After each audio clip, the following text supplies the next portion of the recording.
Hello, and welcome to the Underpaid Gamers Podcast. My name is Tony. I am with my friend and colleague, Justin. What's up? We are doing the official Underpaid Gamers Awards for 2016. Second annual. Let's go. What's up? We also have some news. Yeah, we do. News on the Nintendo Switch. News on Blade Runner. Yep. And some Smash news, my favorite kind of news. Yep. In addition to some of our own experience with some recently played games. Correct. So, Correctamundo. Let's get to it. Let's get ready to rumble.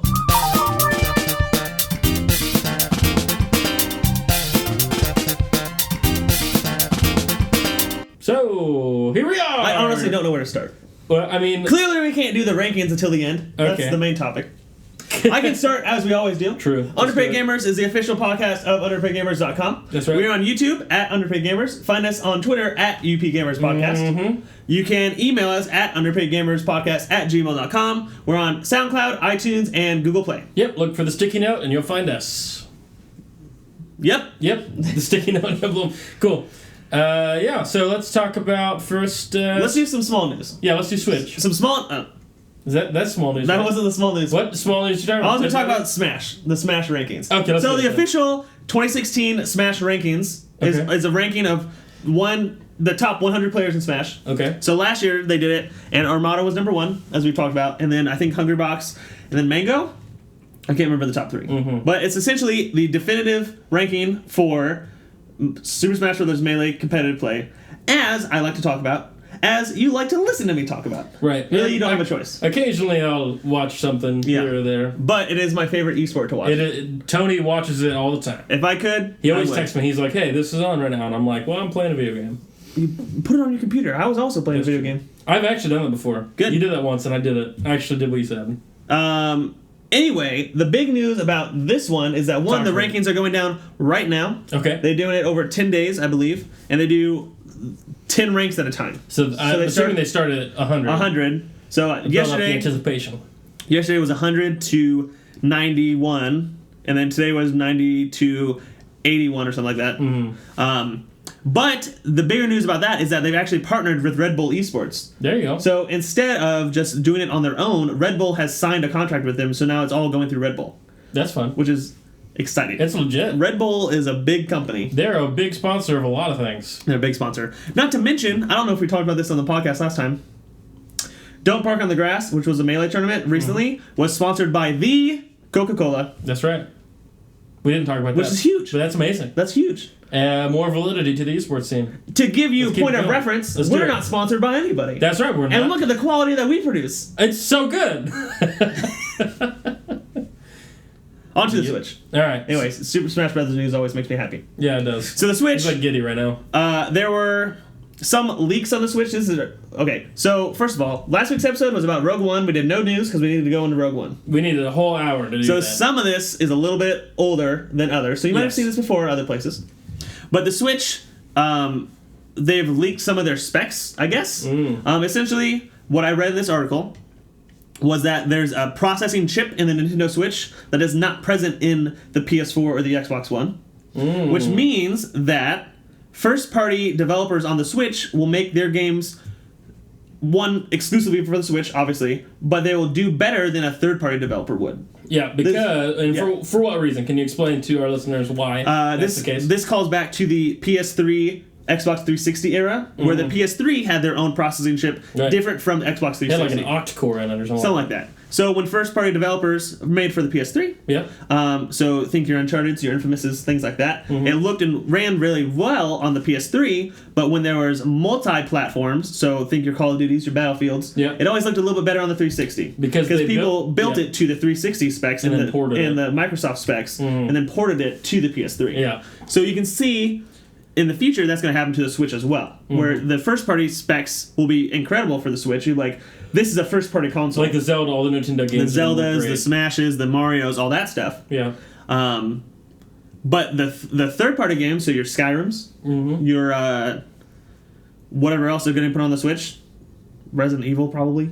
Yeah, that's all going to look a little bit less. But also, the Switch isn't nearly as powerful as... the PS4, the PS4 or the Xbox One. Yeah. Because PS4 and Xbox One are running at 4K. Yeah. The Switch is rumored to be running at 1280 by 720. Yeah. which is not 4K. That's quite... You're correct. That is not 4,000. It is less than 4,000. I did math. But the article, which is from Games Radar, also speculates that while it is a home and on-the-go console, it's going to be featured maybe more prominently on the go. Yeah. So when it expands to a full screen, there might be a little blur in effects. Yeah, there might be like lag or something. Mm-hmm. Yeah, we'll see how it goes. You know, it's an interesting concept. I don't know how it'll play out because you play it. You get it. It's pun. What? I was being very punny. Oh, all right. Blade Runner trailer came out. We watched the new one. We just watched the new Blade Runner trailer, which was like 30 seconds long. And then we watched the original Blade Runner which trailer. was like 3 minutes and 30 seconds Which was long. a mistake, because that trailer was terrible. Oh my gosh. It was pretty much a whole movie. I mean, it's classic old trailers, and old trailers just are not good. Well, to be fair, when that trailer first came out, the only way you could see it is either one, at the beginning of a VHS tape, or like in the theater. True. There was no YouTube.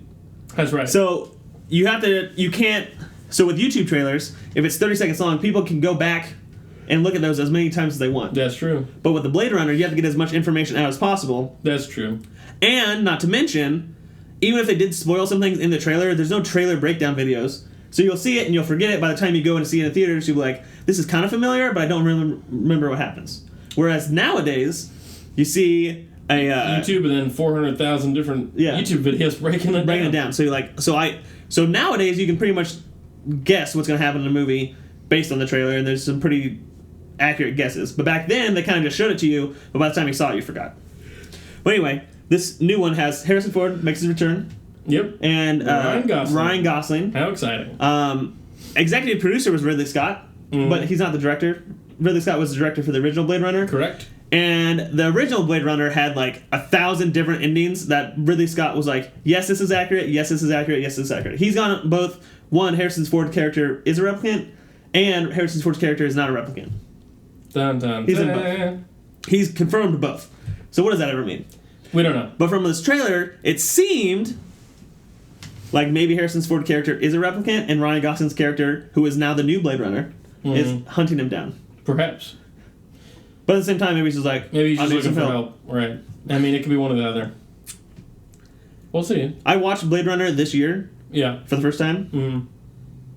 I don't know if I was that impressed. You know, I was really excited for it. I think I actually have it on DVD. I went out and found it in a $5 bin somewhere. I was like, oh, Harrison Ford. Oh, sci-fi. Ridley Scott. This will be good. I popped it in, watched it, and I was underwhelmed a little bit, honestly. And I don't know if it's because we live in today's time where things look a lot better, but I just really didn't get into the movie, and that's weird for me because I'm really into sci-fi and I'm really into Harrison Ford, and both of those things were present. It ran weird. It was a weird pacing. Yeah, the pacing was weird. The storyline too, Harrison Ford mumbles. Yeah, he mumbles a lot. Just generally in life he does. Yeah, not necessarily just in Blade Runner. I don't know. So I'm excited to see the new Blade Runner because I think that it'll be treated really well, and I think it's cool to see Harrison Ford again on the screen as much as we can. But at the same time, I wasn't a huge fan of the first one, so we'll see if this changes my opinion about, I guess, the franchise now. Everything's being a franchise. I don't know. If they have two movies, is that a franchise? I don't know. The Blade Runners. Maybe it'll change my opinion about the Blade Runners. Maybe. We'll see. We'll see what happens. Super Mario Run gets over 50 million downloads. Yep. Which is incredible. 50 million is a lot to begin with. It is quite a few. Top 10. Second, you have to pay for this. Well, you have to pay. There's you can play it free up to a certain point. There's a free download for 3 levels, but after that you have to pay. Because my roommate downloaded it and he got real mad because he got to the point where he had to pay, and he's like, I thought this game was free, and then he took it off because he was mad. So it's really fun though. That's very interesting. I want to know how many other people did that, because we're in a situation where everything on the App Store is expected to be free. You have to pay for it. You're outraged. But most people that are on the App Store, there's so many apps on the App Store that are free. Yeah, and it's all trash. Everything's diluted on the App Store, and that's what frustrates me. I've actually started when I find mobile games going by preferred developers Oh yeah. And going that route. Huh. So I've looked up Square Enix because they port like full games, and it makes me happy. So I got like Chrono Trigger, Some of their Final ports are very Fantasy. good, though, yeah, Square Enix is pretty good. Final Fantasy 3, like, and some of their Final Dragon Fantasy, Quest 5. I don't have it. I don't know that one yet. But yeah, I do it by like developer like that or like Blizzard. If I'm looking for, I re-downloaded Hearthstone. Oh yeah. Did it so much fun. Yeah. I'm on a win streak right now. Oh, that's exciting. I know. So yeah, I mean, I think it's just like diluted. Like I don't know what else other word describes the app stores than just diluted. There's so many crap games. I don't know if on the Steam the Steam store in 2016, 40% of all games were put onto the store in 2016. Just recently. That's crazy. So most of those games are super cheap, super free. There's not a lot of people going through, and this is the same exact for PlayStation Network. I assume for the Xbox Live Marketplace, for the App Store, for Steam. There's so many cheapo games on the app stores that it's hard to tell the good ones from the bad ones. A PlayStation example would be My Name is Mayo. It is it's a cross-buy, so you get it on PS4, you also get it on Vita, and there's 2 platinum trophies on it. Okay. And it's like 99 cents. And I haven't... This is all hearsay. But essentially all you do is like tap X in the game. And like you're a jar of mayo. And you have to like fit into different places. And all you do is tap X. Are you serious? Yeah. And there's 2 platinum trophies? And there's 2 platinum trophies for That's stupid. And it's like 99 cents.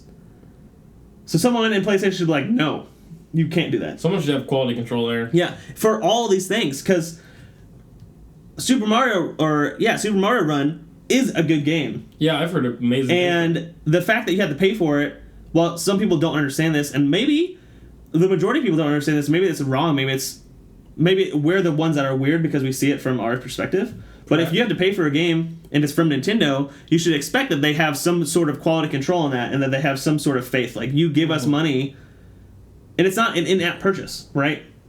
Sure. Super Mario Run, in that instance, it was for him. You buy it and you unlock the rest of the game. Yeah, you have all of it. So you're buying a game. I prefer that method than free-to-play, buy gems, buy rupees. So the App Store has ruined people's expectations of buying games and spending money on games, and that's littered into huge games. Call of Duty. Supply drops. Supply drops. These... It's like milking fans for all they're worth. Yeah, so no longer do you just buy a game and you have the whole game. But now in Call of Duties and probably Destiny and Battlefield, there's also in-game purchases. Yep. But those are so different from buying an actual game, i.e. Super Mario Run, where you pay the $15, you get everything for free. Right, which is what I prefer. I would prefer that. But people can't see the difference there. So I assume your roommate didn't know. Like, he played the 3 levels, and I don't know what in-game legislature they put in there to show them, like, you get the whole game if you pay this $15 versus we're just going to nickel and dime you the whole way. Right. I don't know. I'm sure it's like a free download, but I don't know what it says on the App Store because I don't have an iPhone, so I don't know. I can't download it. So I don't know if it says free on it and then you download it and then you get to the 3rd level and then it's not free. Or if it's like, if it says paid demo version or something free like that. Demo version or something like that. Yeah, I don't know what it says, but I know good things about the game. So. I knew that the game you had to pay for, and you knew that the game. Yeah, I knew it too. But your roommate didn't. Right. It's because he doesn't listen to our podcast. That's the problem. Yeah, clearly. Because we talked about it before. If everyone listened to the podcast, they'd know. They'd be so much more informed. But people don't listen to the podcast. So what does that mean for the general populace? How is this going to affect Nintendo? Clearly, they have 50 million downloads. Right. So it's not affecting them negatively. No, for sure not. And are they going to change the market? Are they one step closer to changing the market for good? I would say it would be a step in the right direction. I don't know if one game can have that big of an effect on the overall trend, but I think if this is a quality game people are actually buying, maybe it gives them purpose to keep, at least Nintendo, gives them incentive to keep making games that are good, high quality, and that you buy and you're done with. Speaking of in-app purchases, in-game purchases, Modern Warfare Remastered now has supply drops. So, how exciting! Didn't they say that they weren't going to do that? They remastered a game. Yep. And then they added things to it. Right. So far, the supply drops are only cosmetic, as they always are when they start. But it'll eventually be weapons. You would assume it would eventually be weapons. Of course. Neither one of us had the game. No. Neither one of us plan on getting the game. With the current trend that they have, I would be hard pressed to buy another Call of Duty game if they keep doing supply drops. Right. I mean, I don't like I would rather buy Battlefields, which they're taking a pause on Battlefield, which I'm fine with. That's true. Well, because they don't do that. Battlefront 2 is coming out. Ooh. That's coming out in 2017. I'm excited. You can add that to your list. Yeah, I already know which one this might. We'll get there. But so that happened in Call of Duty. I don't know if I'll go back. There's so many other games I can play that are first person, and also now I have a PC that can play games. I have so many different options. Oh yeah, for sure. So many different options. You know, and with the winter Steam sale, I've downloaded a couple games that I can play on my laptop or my desktop. Since I have my laptop more I saw often. there was a winter Steam sale, and I looked for like 10 minutes and didn't see anything that I necessarily wanted. It's so like the only complaint I have about Steam is that sometimes it's really difficult to find. Like, is there a way to like quality games? Pick a game I want. So Portal 2, whatever. Sure. And then have it give me games like that. No, not games like that, but like an announcement or a notification when it goes lower. Yes. If you put it on your wish list, you're gonna have to show me that. Yeah, I'll show you. It'll send you an email saying that something in your wish list just went on sale. Because then I'm just gonna put a whole bunch of games that I want to play on my wish list. Yeah, exactly. And then I'll just buy them. It's perfect. And the Steam app is great for that too. Okay, let's do that later. Okay. Speaking of Battlefield 1, dun dun dun, which we talked about a few sentences ago. Yep. I just went to my in-laws for the Christmas holiday. How was that? You have a good time? I did have a good time.